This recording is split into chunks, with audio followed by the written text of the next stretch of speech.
Good morning, Texoma. I'm Ashley Fitzwater. Thanks for joining us this morning. We're taking an inside look at the Wichita Falls Symphony Orchestra. And coming up this Saturday, quite a special treat. They will actually be putting on a concert March 24th. And joining me now to talk about just that is Mark Francis. He is the Executive Director for the Wichita Falls Symphony Orchestra, and also Dr. Candler Schaefer. He is the Music Director and Conductor of the Wichita Falls Symphony. So I appreciate both of you being here today. This is such an exciting show. I know we have so much to get to. And, you know, the big thing, of course, this Saturday, a big day for the Symphony, the Wichita Falls Symphony. And this is definitely a day you want to mark on your calendars because there's going to be an exciting performance concert coming up. So, you know, if we could just kind of start with Dr. Schaefer, tell us your role, and I know as conductor, maybe kind of getting this all together and what we can expect. Well, thanks, Ashley. Thanks for having us here. This is really, I think that this is in our promo material. We saved the best to last. Mm-hmm. So we're doing three wonderful pieces: Sibelius' Seventh Symphony, Bartók's Piano Concerto No. 3, and then also Rachmaninoff's Symphonic Dances. Each of them are just true gems of the symphonic literature. We've had a fantastic season, and we're very proud of this last concert that we're doing. We're also, I think you're also going to be having Dr. Ruth Morrow, who will be soloing on the Bartók. You'll be speaking with her in just a little bit, as I understand. Yes. And she's a wonderful musician. She's one of our musicians. She plays in the symphony, as you know, and our orchestra is made up of some of the best musicians from all over the area. We have local players, we have people from Dallas, and it's quite a wide variety. We have teachers and lawyers and people who just love to play. So it's sort of a family situation. I've been here 16 years and I love it more every day. You know, so it's just a commitment I think that we all have to working together, and we're very proud of the product.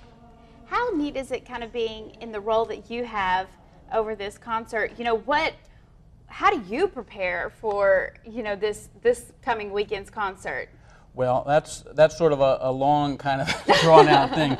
The concerts that we plan, I work very closely with members of the board. We have a good artistic committee, and so it's not just me that chooses. I think I want to do this piece. Everybody has good ideas, and we try to put together programs. And this really occurs sometimes a year, or even two or more out from when the season is. So this is a long time planning process. And then once we get programs and we get our soloists lined up and we get programs that really go together and they complement, all the pieces complement each other, then we start working on it.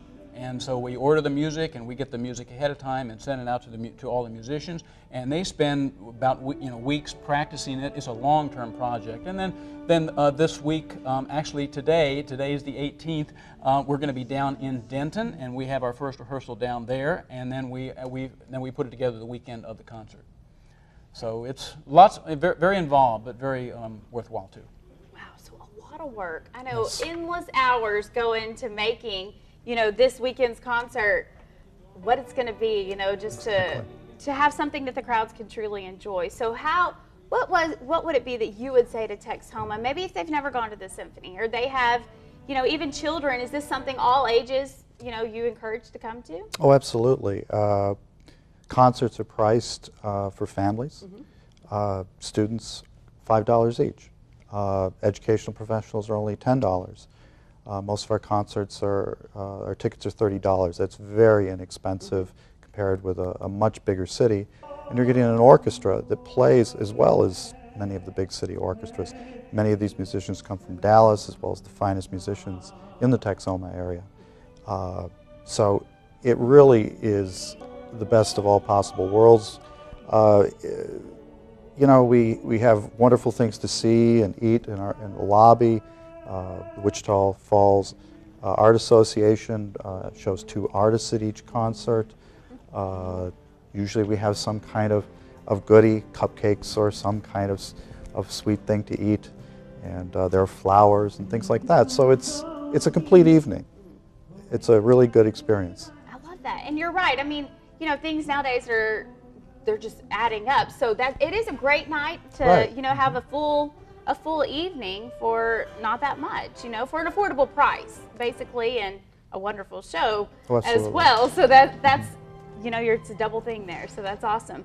Well, we have so much more to get to. I understand we're going to talk a little bit more about the history of the symphony and, of course, the role it really plays here in the city and Texoma. And that's all after the break. We need to take that quick break right now, so stay with us. More Inside Texoma is coming up.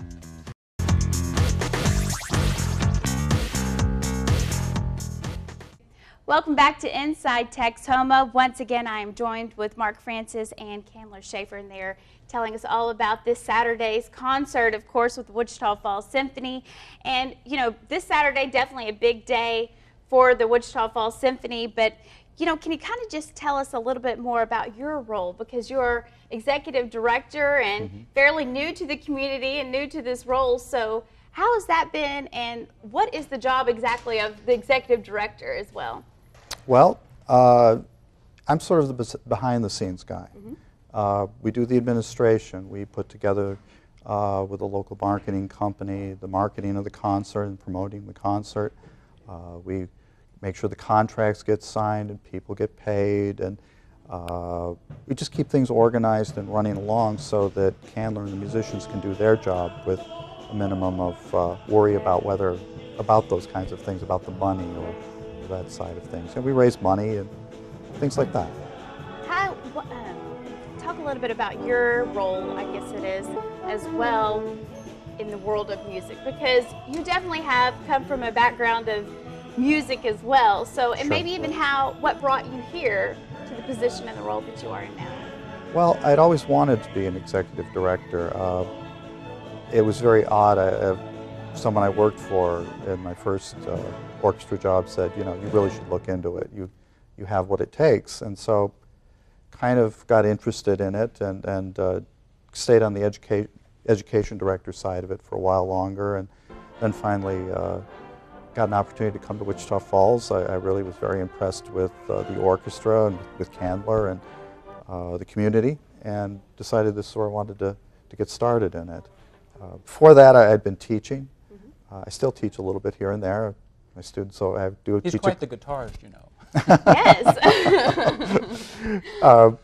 I still perform some. My doctorate's in composition, so I'm still writing a lot of music. It's been odd how it's worked out. I can't explain why it's gone the way it has. I've just sort of followed wherever the river went, I guess is a way of putting it. But I've enjoyed it a lot. I like doing lots of different things. I kind of like orchestras because there is a certain amount of business involved with it, and you have to sort of it's not quite as secure, so you have to take some chances and be creative. It's fun, but we got to work at it too. Yeah. Oh, a lot of work at it, but the payoff is just incredible, especially for the audience, I have to say. So it's just, I love it. I think it's neat that you come from such a musical background as well, and a performer, and now, you know, the behind the scenes side. So you really truly understand now both aspects of it all. Absolutely. So that's very neat. And, you know, is there anything else that you do, though, with the Wichita Falls Symphony besides just concert? Are there other roles that the symphony plays? Yes, we have an education and outreach program. The musicians go out to the schools each year. We have a small group of about 7 musicians that go and do small programs at some of the elementary schools. We also work with the Youth Symphony. We have a program called the Apprentice Program, and Candler could really tell you more about that. Well, working with the Youth Symphony, they actually share our offices, and I'm one of their advisors, and Dr. Marr, who will be speaking later, she's also some of the really one of the advisors.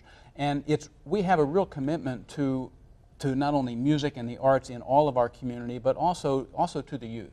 And it's very important to encourage them, and so that's why whatever we can do to help them, we try to feature them on our concerts.